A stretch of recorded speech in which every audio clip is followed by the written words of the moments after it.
ఆఖరి ఊపిరి వరకు ఉపకారం చెయ్యడం నేర్చుకో. అంతకన్నా పుణ్యం ఇంకొకటి లేదు.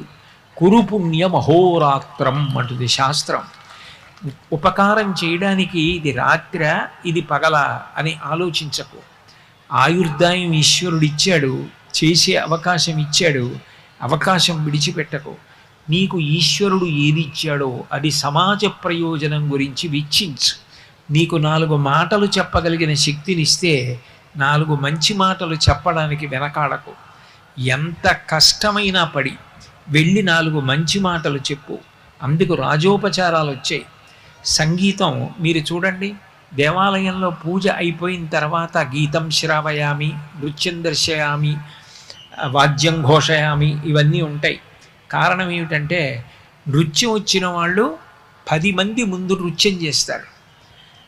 అట్లాగే వాద్యం